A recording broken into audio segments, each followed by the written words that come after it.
Bismillahirrahmanirrahim. Assalamualaikum warahmatullahi wabarakatuh. Pada pertemuan ke-9 kali ini kita akan membahas mengenai lanjutan dari struktur modal, yaitu terkait biaya modal atau cost of capital. Seperti biasanya, materi ini merupakan hasil kolaborasi antara saya dengan Ibu Happy Sista DVMM selaku dosen yang sama-sama mengampu mata kuliah manajemen keuangan syariah.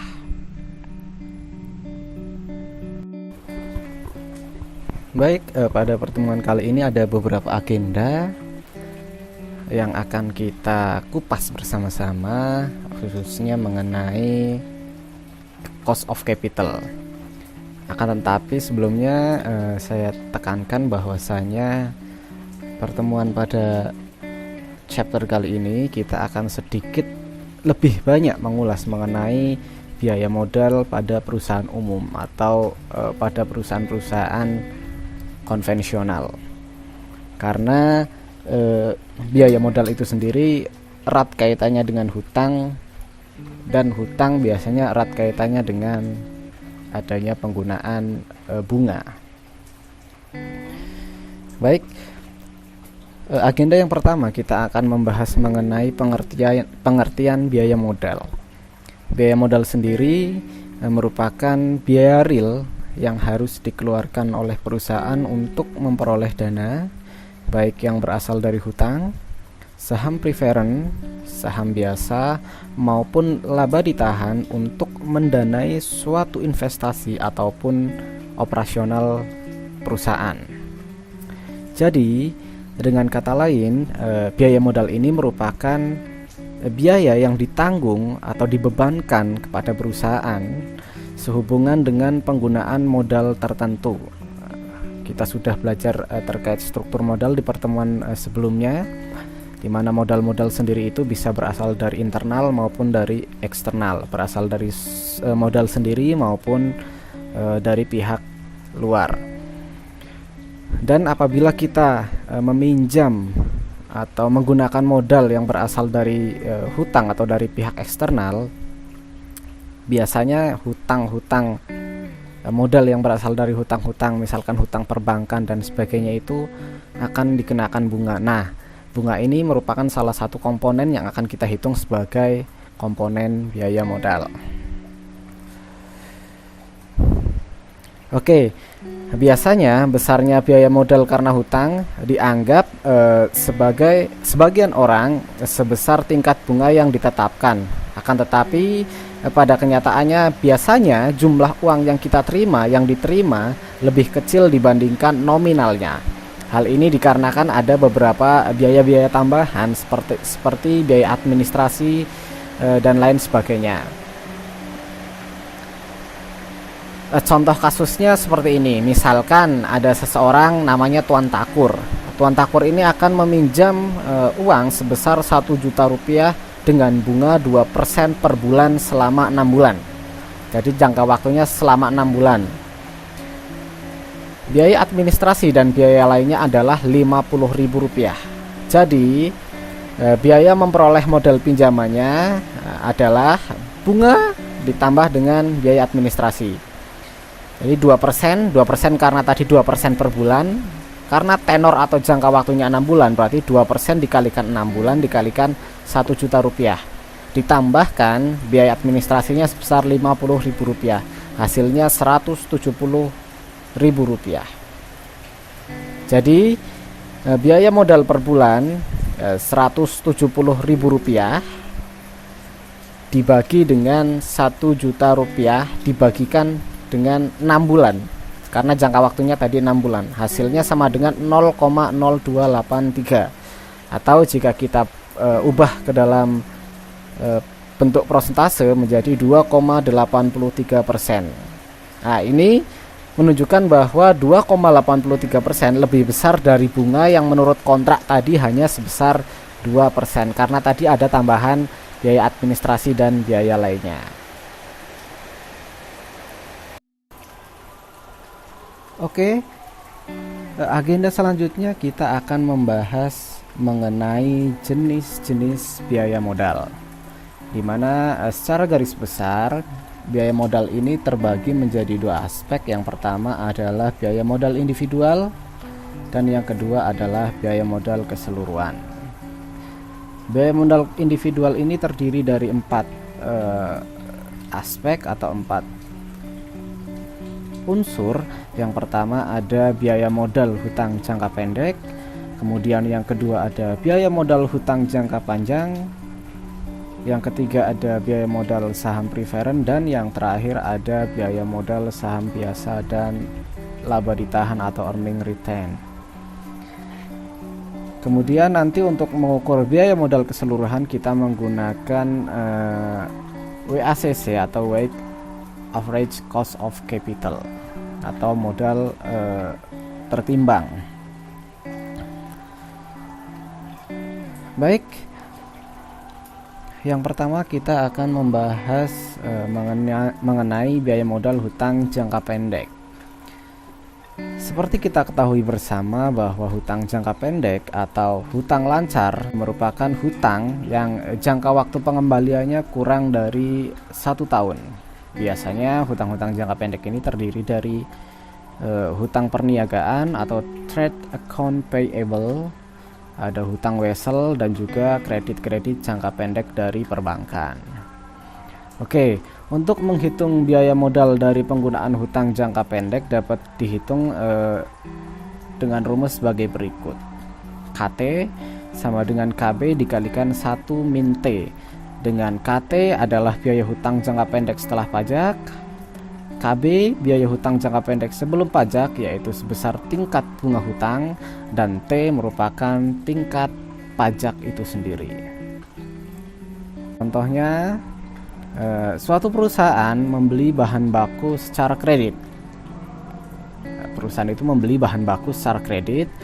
Bunga dari kredit tersebut sebesar 10%. Tingkat pajak penghasilan atau tax rate 40%, hitunglah besarnya biaya hutang setelah pajak. Oke. Berdasarkan rumus tadi, KT sama dengan KB dikalikan 1 min T. KB atau biaya hutang sebelum pajak atau tingkat suku bunganya ya, berarti ya, itu sebesar 10% atau 0,1 jika diubah menjadi pecahan desimal. Dikalikan 1 min T. T tadi adalah tax rate. Tax rate-nya 40% atau 0,4. Jadi 0,1 dikalikan 1 min 0,4 hasilnya 0,06, atau bila kita jadikan bentuk persentase menjadi 6%. Jadi besarnya biaya hutang yang dibebankan kepada perusahaan tersebut sebesar 6%. Kemudian biaya modal individual yang kedua adalah biaya modal hutang jangka panjang.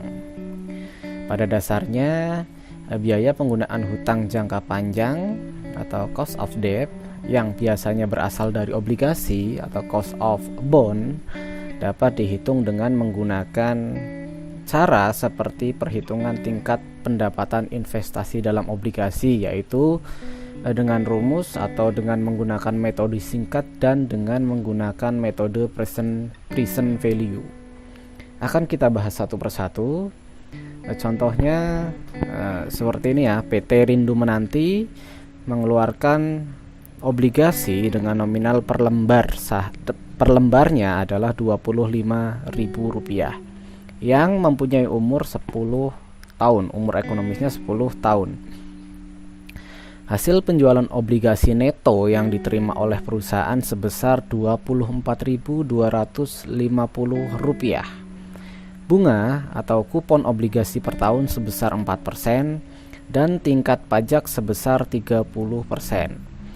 Berapakah besarnya biaya modal obligasi tersebut?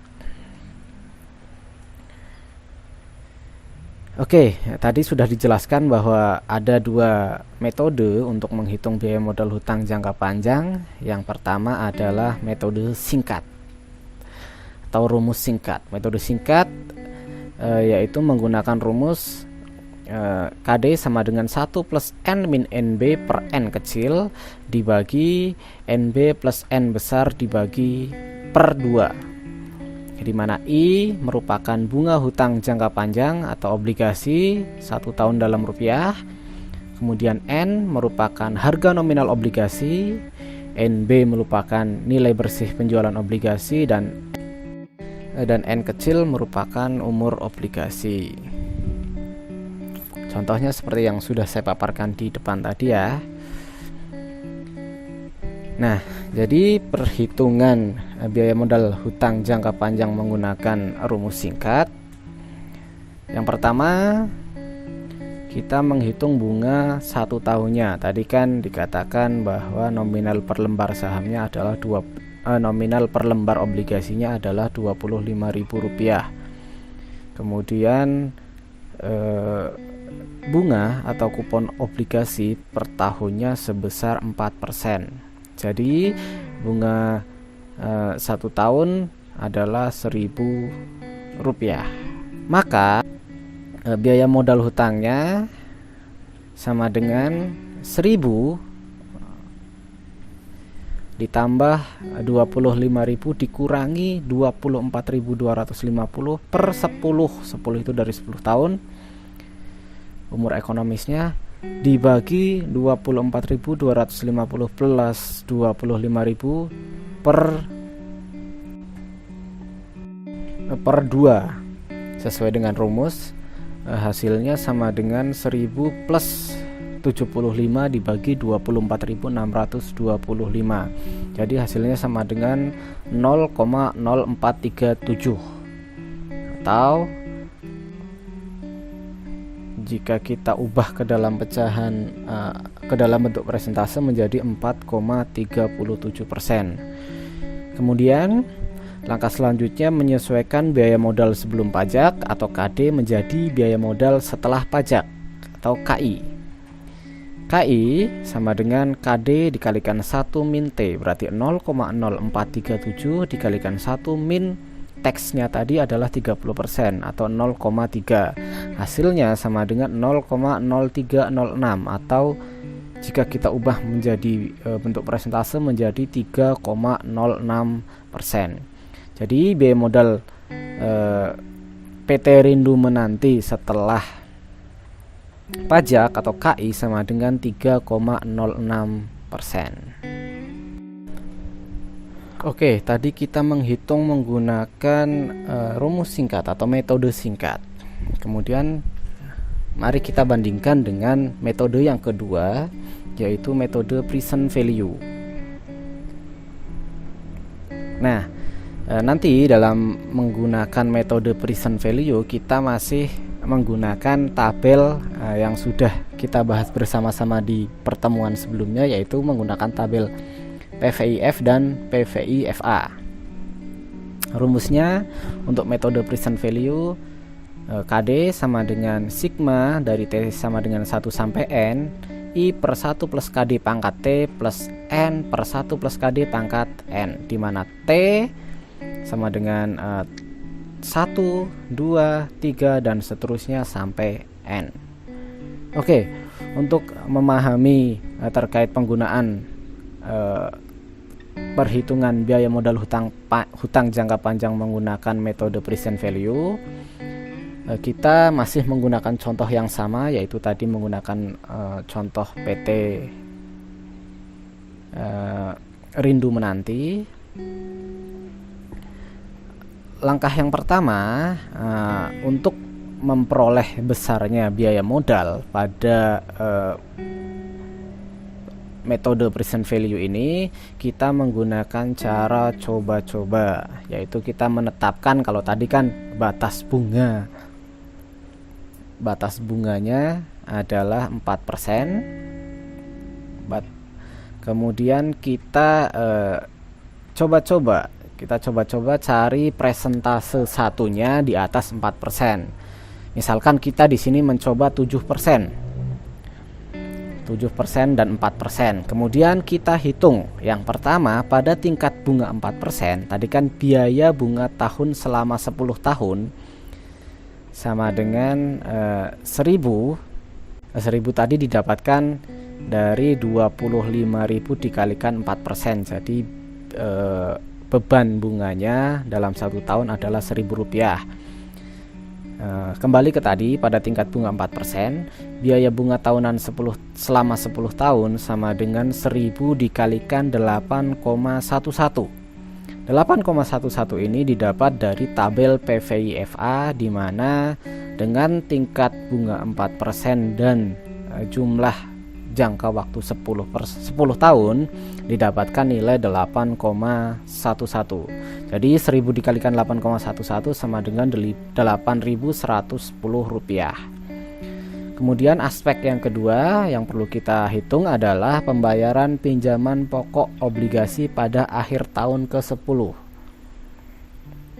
Di sini tadi harga per lembarnya, harga nominalnya 25.000 dikalikan 0,676. 0,676 ini didapatkan dari tabel PVIF. Hasilnya sama dengan 16.900. Jadi totalnya 8.110 ditambahkan 16.900. Jadi KD pada tingkat bunga 4% sebesar Rp25.010. Kemudian tadi kan kita menggunakan cara coba-coba yang 4% patokannya dari harga bunga seperti di soal. Kemudian yang 7% kita menggunakan cara coba-coba. Kita hitung sama seperti kita menghitung yang 4% tadi. Yang pertama kita hitung biaya bunga tahunan selama 10 tahun. Sama, biaya bunganya 1000 dikalikan 7,024. 7,024 ini diperoleh dari tabel PVIFA. Caranya sama seperti pada tingkat bunga 4%. Hasilnya 1000 dikalikan 7,024, hasilnya 7.024. Kemudian pembayaran pinjaman pokok obligasi pada akhir tahun ke-10 pada tingkat suku bunga 7%, hasilnya sama dengan 25.000 dikalikan 0,508. 0,508 ini diperoleh dari tabel PVIF. Hasilnya sama dengan 12.700. Jadi KD atau biaya modal pada tingkat bunga 7% sebesar 7.024 ditambahkan 12.700 rupiah sama dengan 19.724 rupiah. Selanjutnya, setelah kita mengetahui atau memperoleh besaran nilai dari biaya modal atau KD tersebut, kita melakukan interpolasi antara bunga 4% dengan bunga 7% yang coba-coba tadi. Nah, pada bunga 4%, present value outflow-nya tadi kan 25.010. PV outflow ini didapat dari nilai KD tadi. Kemudian PV inflows itu sama seperti di soal, bahwasanya hasil penjualan obligasi netonya itu 24.250. PV inflows baik di 4% maupun 7% nanti hasilnya sama dengan 24.250 rupiah. Kemudian PV outflows pada bunga 7% sebesar 19.724. NPV ini merupakan selisih antara PV outflow dikurangi PV inflows. Hasilnya pada tingkat bunga 4% NPV-nya sama dengan 760. Sementara pada tingkat bunga 7% hasilnya sama dengan 4.526. Nah, kita hitung selisihnya selisih antara 4 dan 7 berarti kan 3%. Kemudian selisih antara PV outflow-nya 5.286 dan NPV-nya pun sama 5.286. Kemudian dengan menggunakan rumus interpolasi didapatkan nilai KD sama dengan 4%. 4% adalah tingkat suku bunganya, ditambahkan nilai dari NPV 4% 760 dibagikan selisihnya 5.286 dikalikan selisih bunganya yaitu 3%. Hasilnya didapat 4% ditambahkan dengan hasil perhitungan tadi 0,43%. Hasilnya sama dengan 4,43%. Nah, 4,43% ini biaya obligasi sebelum pajak atau KD. Maka kita perlu menghitung biaya obligasi setelah pajak atau KI. Hasilnya sama dengan 4,43% dikalikan 1 min 0,3. Selisihnya 0,3. Hasilnya sama dengan 3,10.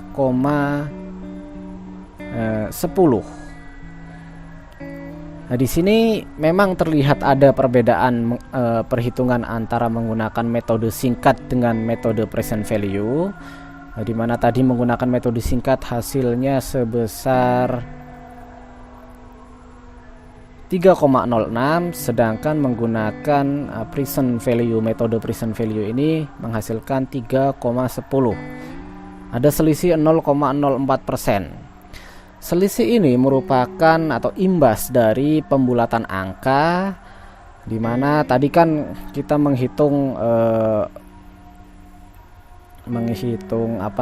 rumus interpolasi ini menggunakan beberapa pembulatan sehingga mengakibatkan adanya perbedaan-perbedaan tersebut. Tapi ini masih dalam bentuk yang wajar. Oke, terkait biaya modal hutang jangka panjang, perhitungannya menggunakan dua rumus tadi, menggunakan rumus singkat dan rumus metode present value. Hasilnya masih sama-sama.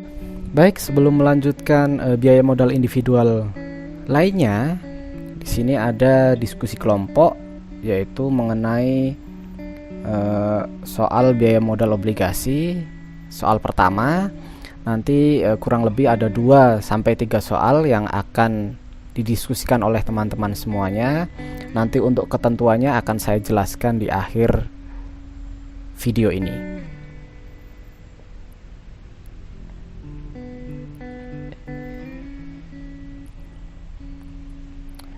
Oke, yang ketiga yaitu mengenai biaya modal saham preferred atau preferred stock. Saham preferred itu apa sih? Namanya juga preferred khusus. Artinya bahwasanya saham ini memiliki tambahan hak melebihi common stock, melebihi saham biasa. Pada saham preferred, dividen yang dibayarkan itu dividen fix atau pasti atau tetap. Dan juga pada saham preferred juga pada saat terjadi likuidasi aset, maka saham preferred itu saham pertama yang akan dibayarkan terlebih dahulu dibandingkan saham biasa. Jadi saham ini memiliki saham saham ini merupakan kriteria saham khusus dibandingkan dengan saham biasa atau common stock. Nah, kemudian biaya modal pada saham preferred itu bagaimana?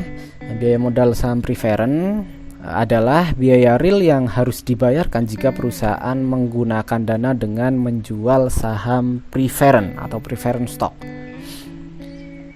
Biaya modal saham preferred disimbolkan dengan KP,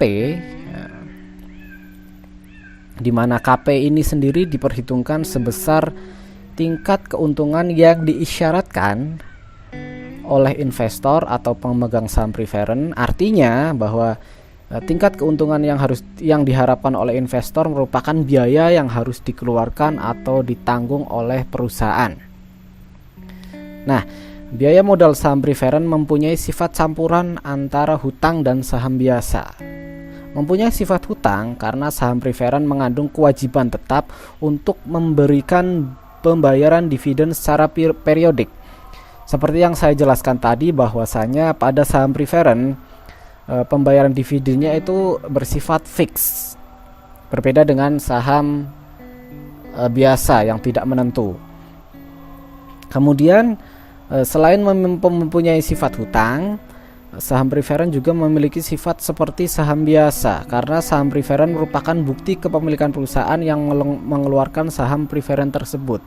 Jadi sifatnya sama seperti saham biasa, cuma saham preferen ini mempunyai keistimewaan tertentu seperti tadi dalam likuidasi aset dan juga dalam pembayaran dividennya.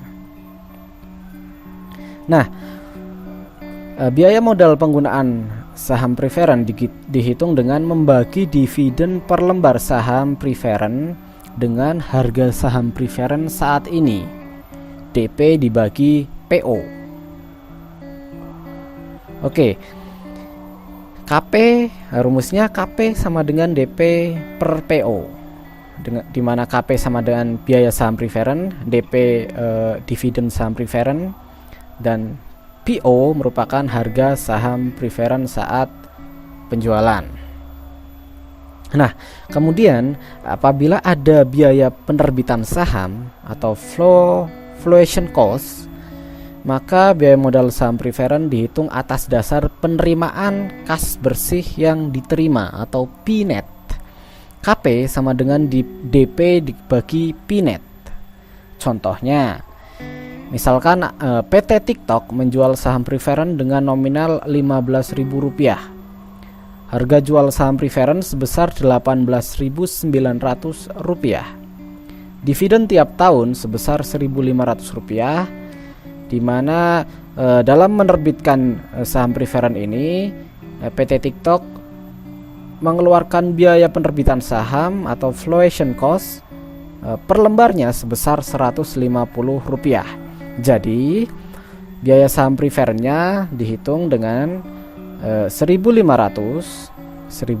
itu tadi dividennya dibagi 8.900 itu merupakan harga jualnya dikurangi 150 tadi merupakan biaya penerbitan sahamnya. Hasilnya sama dengan 0,08 atau 8%. Nah, biaya modal tersebut sudah merupakan biaya modal setelah pajak karena perusahaan dalam membayarkan dividen itu dibayarkan kan setelah dibayarkan dari laba setelah pajak. Oleh karenanya perusahaan pada posisi itu sudah membayarkan pajaknya. Jadi biaya modal ini merupakan biaya modal setelah pajak.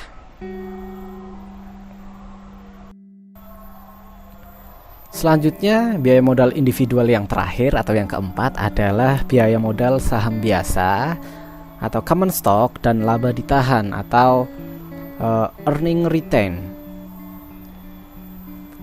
Biaya modal saham biasa dan laba ditahan atau biasa kita sebut dengan biaya modal sendiri, cost of equity, biaya ekuitas, disimbolkan dengan KE, merupakan biaya yang dikeluarkan oleh perusahaan yang memperoleh dana dengan menjual saham biasa ataupun menggunakan laba ditahan untuk investasi. Nah, kalau saham biasa saya yakin atau saya rasa rekan-rekan sudah tahu semuanya saham.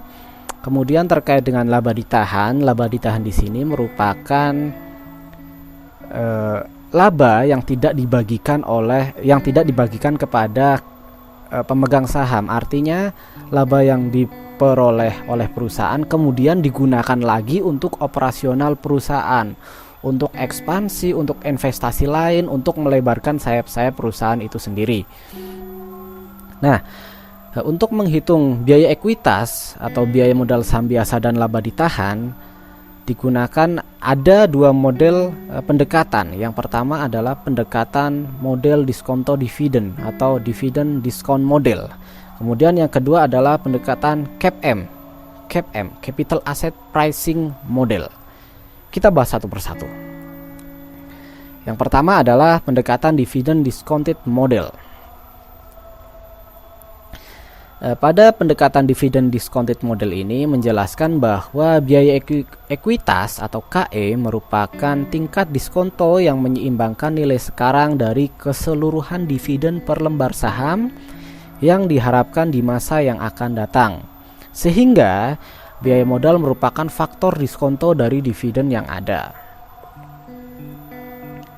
Rumusnya seperti ini. PO sama dengan D1 per 1 plus KE pangkat 1 sampai D tak terhingga per 1 plus KE pangkat tak terhingga, atau PO sama dengan sigma T sama dengan 1 sampai tak terhingga DT dibagi 1 plus KE pangkat T, di mana PO merupakan harga pasar saham biasa, DT dividen yang diterima untuk periode T, KE merupakan tingkat keuntungan yang disyaratkan oleh investor.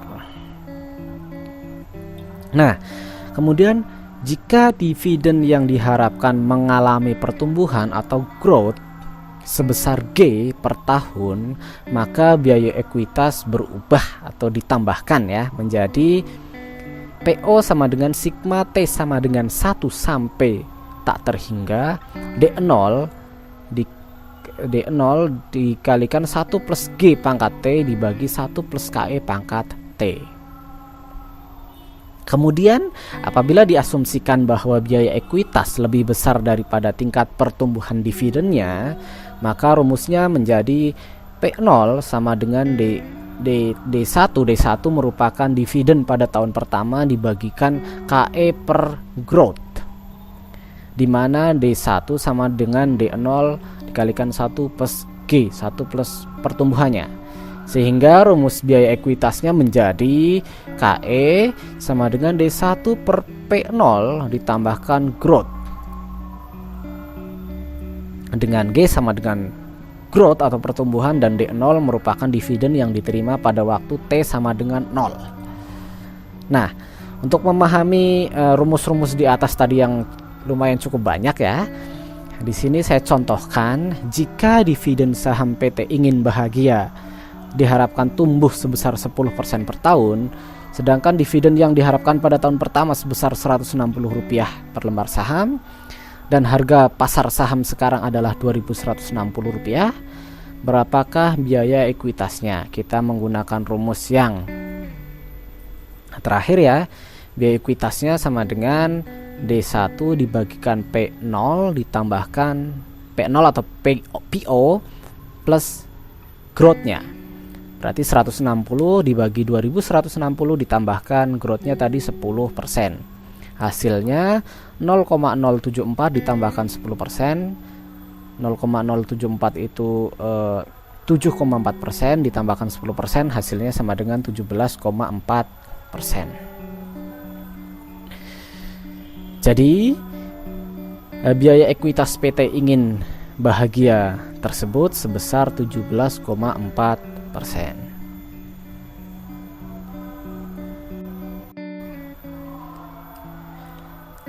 Kemudian untuk menghitung biaya modal saham biasa dan laba ditahan dengan cara yang kedua, yaitu menggunakan pendekatan CAPM. CAPM itu singkatan dari Capital Asset Pricing Model.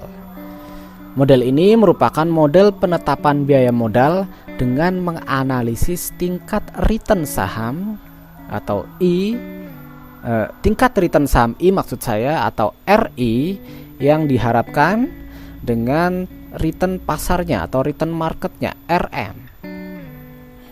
Besarnya tingkat return saham yang diharapkan oleh investor ini merupakan biaya modal yang harus dikeluarkan oleh emiten.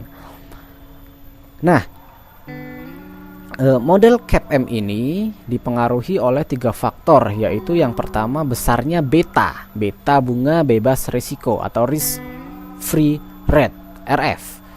Kemudian yang kedua, risiko sistematis yang ditujukan oleh koefisien beta itu sendiri, dan yang ketiga premium risiko pasar yang ditujukan oleh selisih antara return pasar dengan return saham RM dikurangi RI. Nah, rumus untuk mencari return saham I atau RI dengan model CAPM adalah sebagai berikut. RI sama dengan RF ditambah RM min RF dikalikan beta I, di mana RI merupakan tingkat return saham yang diharapkan atau return ekspektasian, return yang diharapkan. RF merupakan return bebas risiko, free risk rate. Kemudian RM merupakan return portofolio yang diharapkan, dan beta I merupakan koefisien. Nah, di sini apabila beta sama dengan 1, artinya suatu saham memiliki standar deviasi atau resiko, karena salah satu penghitungan resiko itu berdasarkan standar deviasi. Artinya bahwa resiko sama dengan resiko rata-rata pasar. Kemudian saham atau sekuritas dengan koefisien beta setengah, berarti sekuritas itu akan berubah sebesar setengah dari risiko pasar, sehingga harga pasar sekuritas akan cenderung bergerak setengah kali perubahan pasarnya. Kemudian sekuritas atau emiten dengan koefisien beta lebih besar dari 1 akan memberikan tingkat keuntungan lebih besar dari rata-rata pasar bila kondisi pasar itu membaik. Nah, contohnya untuk perhitungan tingkat return saham yang diharapkan atau RE, contohnya sebuah perusahaan melakukan investasi pada saham Anu. Jadi ada perusahaan yang ingin menginvestasikan dananya di PT Anu dengan mengharapkan tingkat keuntungan sebesar 15% dan tingkat keuntungan bebas risiko sebesar 10%. Dari data selama 10 tahun diketahui bahwa nilai beta adalah 1,25. Hitunglah return saham Anu yang juga merupakan biaya modal ekuitas perusahaan tersebut. Jadi return saham Anu atau biaya modal ekuitas perusahaan tersebut adalah RI 0,10 ditambah 0,15 dikurangi 0,10 dikalikan 1,25. Hasilnya 16,25%. Jadi biaya modal ekuitas perusahaan yang akan menginvestasikan dananya di PT Anu tersebut sebesar 16,25%.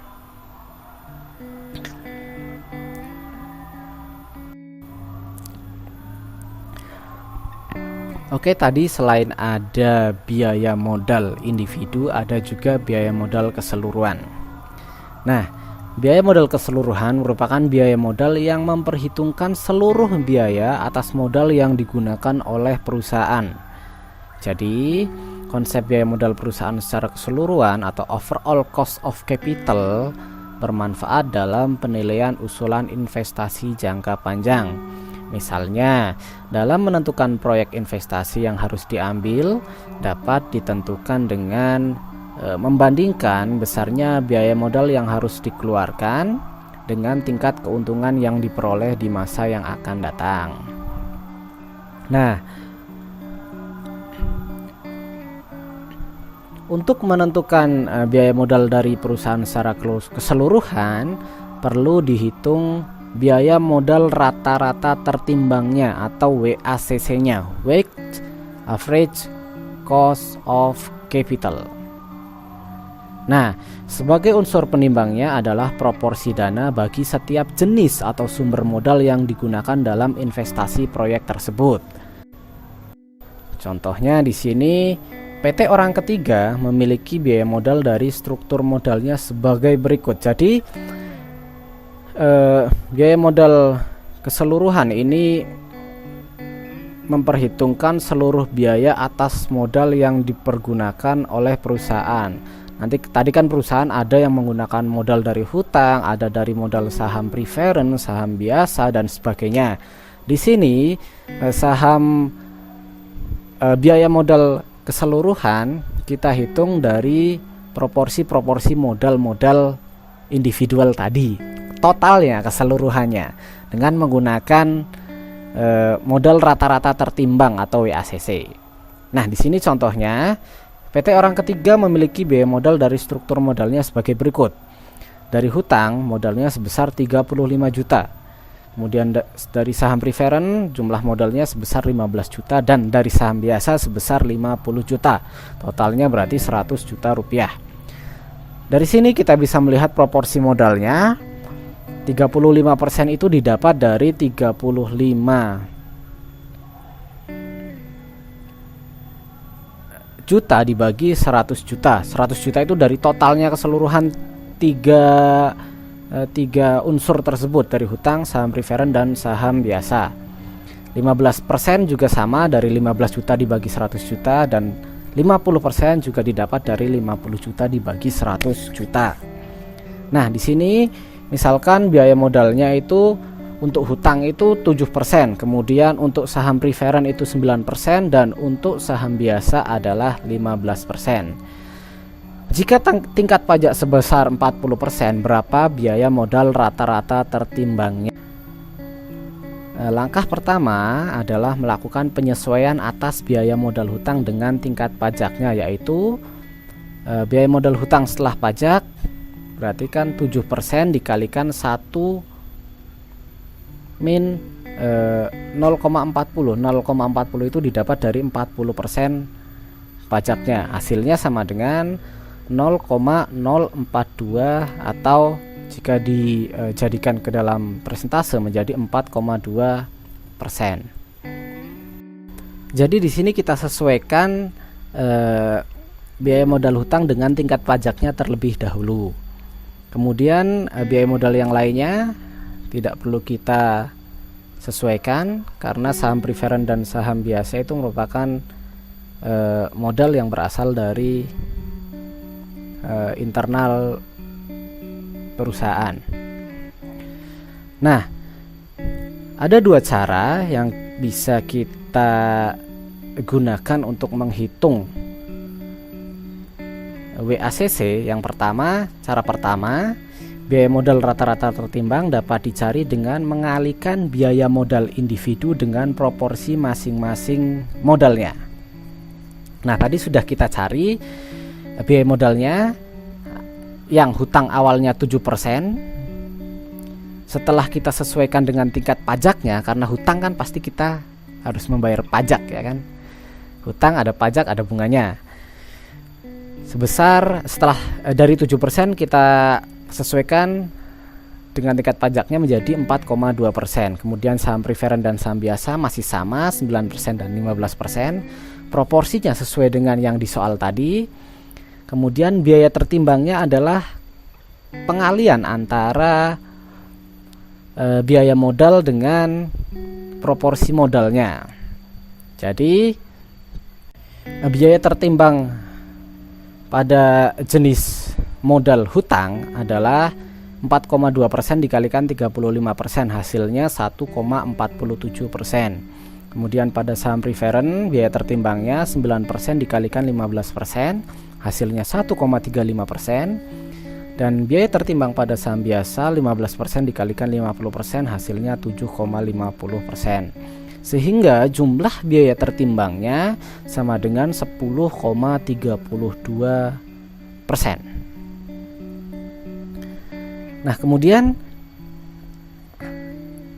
ada cara lain yaitu cara yang kedua. Kita dapat mencari biaya modal rata-rata tertimbang dengan mengalihkan jumlah tiap jenis modal dengan biaya modal individualnya. Hasilnya kemudian dijumlah dan dibagi dengan jumlah modal keseluruhan dikalikan 100%. Jadi di sini kita melihat dari aspek jumlah biaya yang dikeluarkan atau jumlah biaya modalnya dari tiap-tiap unsur.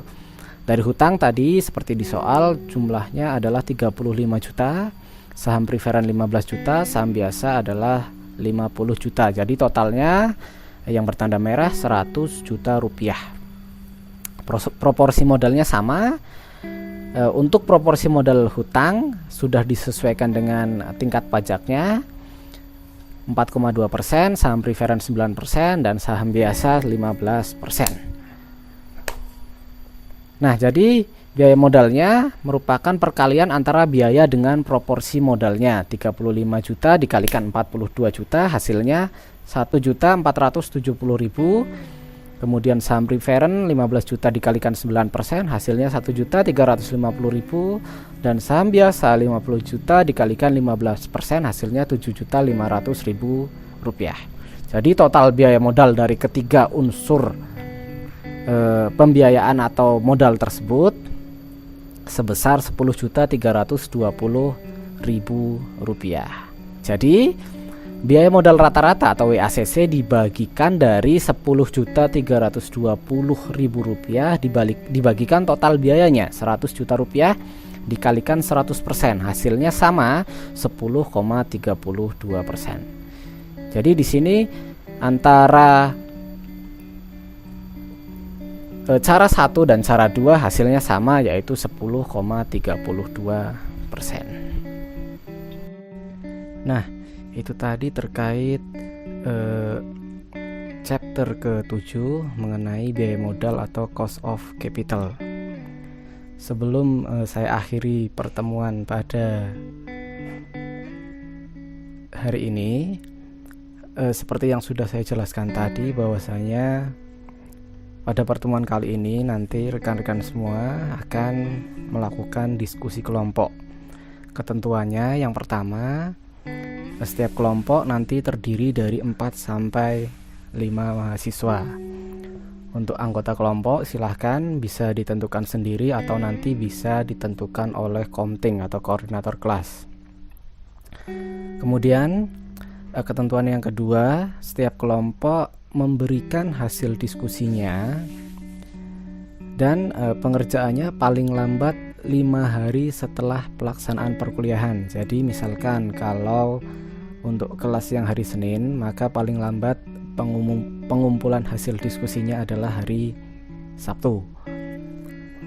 Kemudian ketentuan yang ketiga, format pengumpulan hasil diskusi kelompok menggunakan file berformat PDF dan dikirimkan ke email masing-masing dosen. Nanti kalau yang akuntansi syariah melalui email saya di versiandika.yuda.pratama@iainpekalongan.ac.id.